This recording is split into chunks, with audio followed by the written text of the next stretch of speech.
Third chapter recording of transactions में जो last videos में पिक्चर्स में बताए थे सोर्स डॉक्यूमेंट्स, जहाँ एविडेंस वेरीफिएबल ऑब्जेक्टिव कंसेप्ट के अकॉर्डिंग हम जो बिजनेस डॉक्यूमेंट मेंटेन करते हैं, तो उससे आगे हम पढ़ते हैं vouchers. Business transactions are usually evidenced by an appropriate documents. वो कहते हैं कि जब भी बिजनेस में कोई ट्रांजेक्शन होता है तो जो हमने पढ़े थे cash memo, invoice, sales bill, pay in slip, cheque, salary slip, ये सब जो डॉक्यूमेंट्स होते हैं ये which provides evidence of the transaction is called the source document और अ वाउचर। तो कहते हैं जब भी हम किसी शॉप पर जाते हैं, उससे कोई चीज़ परचेज करते हैं, भले कैश में करी क्रेडिट में करी, तो वो जो सेलर है वो उस चीज़ का कुछ न कुछ एविडेंस रखता है। तो जब उसका एविडेंस रखा जाता है तो वो कच्चा बिल भी बना सकता है, पक्का बिल भी बना सकता है। वो जो कच्चे और पक्के बिल होते हैं उनके हेल्प से फिर आगे जाकर उसका एक प्रॉपर वाउचर तैयार किया जाता है। तो उसका जो फॉर्मेट भेजा जाता है वाउचर इस तरीके का होता है। यह है transaction voucher, name of firm, जो दुकान का नाम होता है वो इसमें सबसे ऊपर होता है। वाउचर नंबर होता है, डेट होती है कि कितनी तारीख को वो ट्रांजैक्शन हुआ। फिर उसके बेसिस पे किस अकाउंट को हमें आगे जाकर जर्नल एंट्री में डेबिट करना है, क्रेडिट किस अकाउंट को करना है, वो दोनों अकाउंट के नाम यहाँ लिखे जाते हैं और कितने अमाउंट से हुआ है और क्या नरेशन। तो ये कहते हैं कि जब जैसे कोई नॉर्मल शॉपकीपर है, वो बैठे अपने शॉप पर बैठा है, तो वो कोई कस्टमर आया तो उसने उसको जो बिल बना कर दिया वो नॉर्मली सोर्स डॉक्यूमेंट्स होते हैं। उस बिल की एक जो कॉपी होती है वो कॉपी संभाल कर रखी जाती है। उस कॉपी के हेल्प से वाउचर्स तैयार किए जाते हैं। जैसे ये वाउचर्स है, ये वाउचर तैयार करके इसकी एक फ़ाइल मेंटेन की जाती है। उस फाइल में क्रोनोलॉजिकल ऑर्डर में बिल्कुल सीक्वेंस से ये अरेंज किए जाते हैं वाउचर्स, ताकि जब अकाउंटिंग हो तो इन वाउचर्स में डेट और वाउचर्स नंबर को देखकर फिर सबसे पहले जर्नल बुक जो मैंने तुमको समझाई थी वहाँ पर रिकॉर्डिंग की जाती है। तो इसने समझाया आगे कि at times there may be no documentary for certain items as in case of petty expenses. Petty expenses कहते हैं जैसे बहुत छोटे छोटे जो एक्सपेंसेज होते हैं, जैसे किसी को कोई कस्टमर या कोई क्लाइंट आए तो उनको चाय पिलाई हमने, तो वो बहुत छोटा सा खर्चा होता है। पेन पेंसिल कुछ खरीदा, तो ये पेटी एक्सपेंसेज होते हैं। तो कहते हैं वहाँ पर हो सकता है कि हम उनके डॉक्यूमेंट मेंटेन नहीं करें।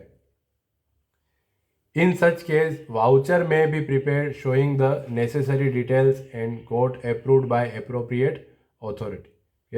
ऐसे केस में फिर हम कुछ वाउचर हमारे मन से बनाते हैं और जो भी अथॉरिटी है उससे उसको ऑथोराइज्ड करवा लेते हैं। ऑल सच डॉक्यूमेंट्स, तो कहता है कि भली किसी के लिए कच्चा बिल बनाया था, कच्चा बिल हम किसी का बनाते हैं और उसकी हेल्प से तो वाउचर बनाना इजी हो जाता है। तो वो कहते हैं बहुत सारे ट्रांजेक्शन जो छोटे छोटे खर्चे होते हैं, हर एक चीज़ को हम बिल और इनका नहीं बनाते, तो उनका भी वाउचर तो बनाया ही जाता है। भली वो ऑथोराइज जो अथॉरिटी है उनसे साइन करके बनवा लिया जाता है कि ये खर्चा हुआ।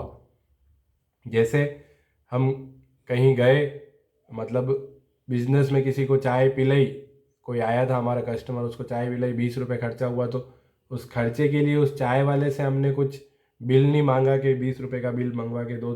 पर जब हमको आगे जाकर उस खर्चे को शो करना है, मान लो, तो वो 20 रुपये हम हमारे बिजनेस की कोई अथॉरिटी है, जैसे कोई मैनेजर है या कोई अकाउंटेंट है, उससे साइन करवा लेते हैं कि 20 रुपये का खर्चा हुआ या 100 रुपये का खर्चा हुआ। तो वो उस सब के वाउचर्स तैयार किए जाते हैं। इस फॉर्मेट में वाउचर्स तैयार होता है कि डेबिट किस अकाउंट को करना है, क्रेडिट, और ये जो रूल पढ़े थे हमने 3 गोल्डन रूल्स ऑफ अकाउंटिंग, उसके बेसिस पे डेबिट कौन सा अकाउंट होगा, क्रेडिट कौन सा होगा।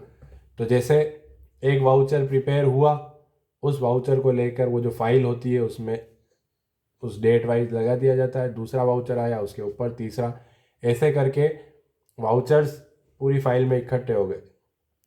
तो मान लो एक दिन में सुबह से लेकर शाम तक 100 वाउचर्स इकट्ठे हुए तो वो 100 वाउचर्स है। जब भी हमारा अकाउंटेंट आया, मान लो शाम को आया या अगले दिन सुबह आया, पहला वाउचर देखा तो उसने देखा कि क्या करना है, क्या ट्रांजैक्शन हुआ था, तो उसको उस वाउचर से देख के पता चल जाता है। जैसे डेबिट अकाउंट है, डेबिट अकाउंट में कैश लिखा हुआ है और क्रेडिट अकाउंट में गुड्स लिखा हुआ है या स्टॉक लिखा हुआ है, तो वो समझ जाएगा कि इन्होंने कैश में गुड्स सेल किया था। तो इससे वो डायरेक्ट जर्नल एंट्री जो तुमको बताया वो एक पर्टिकुलर फॉर्मेट में लिखा जाता है, तो वहाँ पर जाकर वो एंट्री कर देगा cash account debit to sales. फिर मान लो अगला वाउचर जो था वो लिखा हुआ था डेबिट करना है फर्नीचर को, क्रेडिट करना है कैश को, उस वाउचर में लिखा हुआ है, तो वो समझ जाएगा कि जो बिजनेस में ट्रांजैक्शन ये हुआ था कि फर्नीचर परचेज किया गया था, तो फर्नीचर आया, कैश गया, उसकी वो एंट्री करता है। तो वाउचर्स कहते हैं हम कि वो बेसिस होते हैं जिनके बेसिस पर जर्नल एंट्रीज की जाती है। तो ये जो वाउचर्स का पहला जो फॉर्मेट भेजा था, इसको ट्रांजैक्शन वाउचर कहते हैं। इसने यहाँ लिखा है all recording in books of accounts is done on the basis of vouchers के। अकाउंटिंग में फर्स्ट जो स्टेप है वो है रिकॉर्डिंग, और रिकॉर्डिंग के लिए इसने लिखा है कि रिकॉर्डिंग जिनके बेसिस पे होगी वो है वाउचर्स। ये कहें कि जो कच्चे बिल थे उनके बेसिस पर हमने जो पक्का एक वाउचर तैयार किया फाइनल के, इसको देख कर रिकॉर्डिंग करनी है, तो वो वाउचर्स हुए। तो प्रिपरेशन ऑफ अकाउंटिंग वाउचर्स के कैसे बनाया जाता है, तो अकाउंटिंग वाउचर्स में be classified as cash vouchers, debit vouchers, credit vouchers, journal voucher. There is no set format of accounting voucher. ये कहता है अकाउंटिंग वाउचर्स का कोई सेट फॉर्मेट नहीं होता है कि ऐसा ही होगा। हर दुकान पर वाउचर जो होते हैं वो अपने अपने हिसाब से बनाते हैं, पर्टिकुलर फॉर्मेट नहीं होता है वाउचर का, अपनी अपनी डिज़ाइन, अपने अपने तरीके, उनको जिस चीज़ की इंफॉर्मेशन प्रोवाइड करनी होती है या ज़रूरत होती है उस हिसाब से वाउचर का फॉर्मेट। तो there is no set format of accounting vouchers. A specimen of a simple transaction voucher, एक इसने एक स्पेसिमेन या शो किया है कि बस इस तरीके का होता है। तो हम कहीं प्रैक्टिकली देखने जाएं किसी शॉप पे तो इससे अलग भी हो सकता है, पर लगभग डिटेल इस तरीके की होती है उसमें। is used in practice is shown in figure 3.1. These must be preserved in any case till the audit of the accounts. ये बहुत इंपॉर्टेंट लाइन है कि ये जो अकाउंटिंग वाउचर्स होते हैं, इसका मतलब ये नहीं कि हमने इस वाउचर को देखा, जर्नल एंट्री हमने कर ली तो इस वाउचर को कहीं भी डाल दिया। तो कह रहा है कि ऐसा नहीं है। This must be preserved in case till the audit of the accounts. Audit कहते हैं जब हम अकाउंट्स, हमारे बिजनेस में जो अकाउंटेंट है वो अकाउंट्स तैयार कर देता है, उसके बाद हमने बैलेंस शीट भी बना दी और सबको बता दिया हमारे पास ये है, ये ट्रांजैक्शन होते हैं, इतना कैश है, इतनी एसेट्स है। तो मान लो कभी अकाउंट की चेकिंग आगे से आती है, उस चेकिंग को ऑडिट कहा जाता है कि आगे से ऑफिसर्स आते हैं हमारे अकाउंट चेक करने कि वास्तव में तुमने जो अकाउंटिंग करी वो सही में वो ट्रांजैक्शन तुम्हारे बिजनेस में हुए हैं, या तुमने ऐसे ही बैंक से ज़्यादा लोन लेने के लिए या कस्टमर्स को अट्रैक्ट करने के लिए तुमने ज़्यादा फिगर्स बताए हैं। तो मान लो वो ऑडिट आती है तो वो जर्नल एंट्रीज पे, लेजर पे और इन पर आप पर विश्वास नहीं करती। वो ये बोलेंगे कि तुमने ये जर्नल एंट्री करी तो किस वाउचर के बेसिस पे करी है, वो वाउचर लेके आओ जहाँ से ट्रांजैक्शन रिकॉर्ड होने से पहले जो वाउचर्स प्रिपेयर किए थे।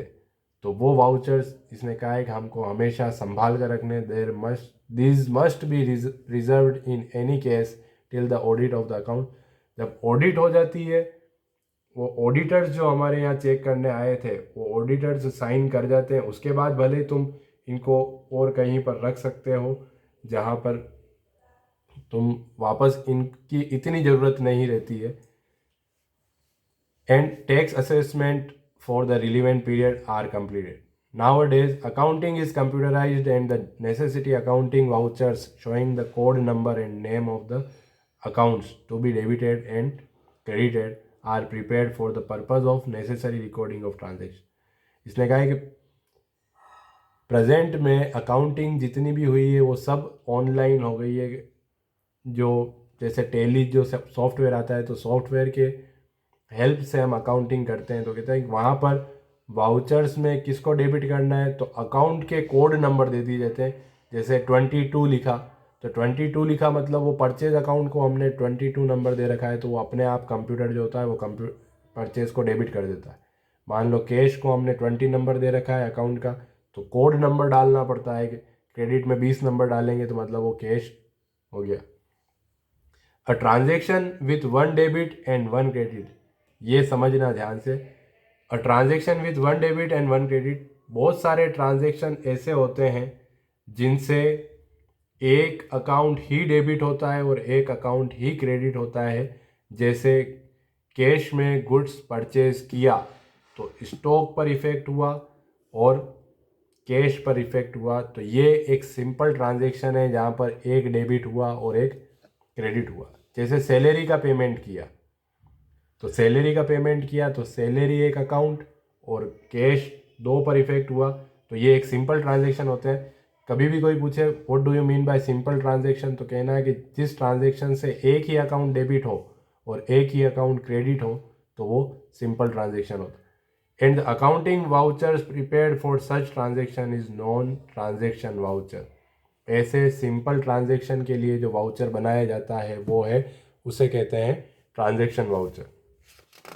The format of which is shown in 3.1, तो ये जो फॉर्मेट तुमको बता रखा है ये एक सिंपल ट्रांजेक्शन वाउचर जो होता है वो सिंपल ट्रांजेक्शन वाउचर का फॉर्मेट यहाँ पर दिया है, जिसमें एक ही डेबिट और एक ही क्रेडिट होता है। फिर आगे इसने कहा है voucher which records a transaction that एंटेल्स multiple debit credits and one credit debit is called compound voucher.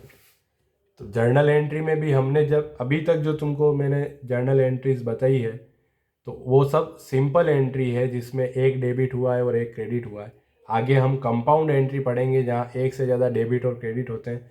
तो वाउचर्स में भी वो कह रहा है कि पीछे जो वाउचर्स बताया है वो एक पीछे जो वाउचर्स शो किया गया है वो ट्रांजेक्शन वाउचर सिंपल। अब जैसे फर्नीचर परचेज किया, तो ये फर्नीचर परचेज किया तो ये एक सिंपल ट्रांजेक्शन है, फर्नीचर आया कैश गया।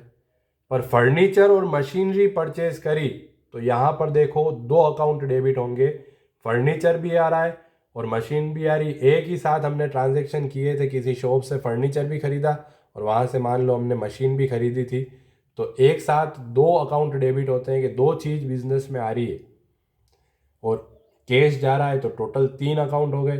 दो को डेबिट किया जाना है, कैश को क्रेडिट किया जाना है। तो इस तरीके के जो ट्रांजेक्शन होते हैं उनको कंपाउंड ट्रांजेक्शन कहते हैं। और उसके लिए जो वाउचर्स बनाते हैं तो अलग, कंपाउंड ट्रांजेक्शन के लिए अलग वाउचर्स बनते हैं। ये है डेबिट वाउचर्स और ये है क्रेडिट वाउचर। तो जैसे हमने कहीं से ऐसा ट्रांजेक्शन किया जिसमें 3 चीज़ें डेबिट, जैसे कहता है सैलरी का पेमेंट किया तो ये एक सिंपल ट्रांजेक्शन है, पर सैलरी, कमीशन, वेजेस, बोनस 4 चीज़ों का पेमेंट किया तो जब 4 चीज़ें डेबिट होगी कि वेजेस भी हमारा एक्सपेंसेज है, एक्सपेंसेज डेबिट होते हैं, सैलरी भी एक्सपेंसेज है, डेबिट हुई, कमीशन किसी को दिया वो भी डेबिट। तो जहाँ 4 चीज़ें डेबिट हो रही है तो वहाँ पर हम इस तरीके का जो सिंपल ट्रांजेक्शन पीछे वाले पेज पे देखा था वो ट्रांजेक्शन वाउचर नहीं बना सकते, वहाँ पर हमको इस तरीके का वाउचर बनाना पड़ेगा। डेबिट वाउचर, डेबिट वाली जितनी भी चीज़ें हैं उन सबको यहाँ लिखा जाएगा। और ये है क्रेडिट वाउचर, तो एक से ज़्यादा कोई चीज़ सीआर हो रही हो। तो जैसे तुमको जब मैंने ट्रांजेक्शन समझाए थे तो उसमें फर्स्ट ट्रांजेक्शन समझाया था कि बिजनेस स्टार्ट किया कैश इन्वेस्ट करके, तो वहाँ था कैश और कैपिटल पर इफेक्ट आ रहा था। पर अगर मान लो कोई ओनर कैश, स्टॉक, फर्नीचर 3 चीज़ों के साथ बिजनेस स्टार्ट करे कि फर्नीचर भी वो घर से लेके आया था, स्टॉक भी पहले से ही बिजनेस में लेके और फिर उसने कैश लगा कर, तो यहाँ पर जहाँ कैश पर इफेक्ट आता था यहाँ 3 चीज़ों पर इफेक्ट आएगा, कैश भी आया है, स्टॉक भी आया है, फर्नीचर भी आया है। तो ये इस तरीके के जो ट्रांजेक्शन होते हैं जिनमें डेबिट और क्रेडिट में एक से ज़्यादा अकाउंट होते हैं तो वो कंपाउंड ट्रांजेक्शन होते हैं और उनके लिए जो वाउचर्स बनते हैं वो कंपाउंड वाउचर्स हैं। तो डेबिट के लिए अलग और क्रेडिट के लिए अलग। तो जहाँ सिंपल ट्रांजेक्शन था तो एक ही तरीके का ट्रांजेक्शन, एक ही तरीके का वाउचर बनाया। एक अकाउंट ही डेबिट है तो यहाँ लिख दिया, एक अकाउंट क्रेडिट है तो उसको यहाँ पर लिख दिया। तो ये ट्रांजेक्शन वाउचर सिंपल ट्रांजेक्शन के लिए। और फिर आगे वाले पेज पर जो तुमको समझाए हैं वो जो ट्रांजेक्शन्स हैं वो कंपाउंड ट्रांजेक्शन, जहाँ पर एक से ज़्यादा डेबिट और क्रेडिट होते हैं तो उनके लिए ये ट्रांजेक्शन्स बनाए जाते हैं। तो तुम्हारे पेज नंबर 47, 48 और 49 पर इसने ट्रांजेक्शन्स और ट्रांजेक्शन से रिलेटेड डिटेल्स दे रखी है। ये सब तुमको इस वीडियो से समझनी है। और मान लो कोई चीज़ समझ नहीं आ रही हो तो वापस तुम मुझे मैसेज या कॉल करके पूछ सकते हो।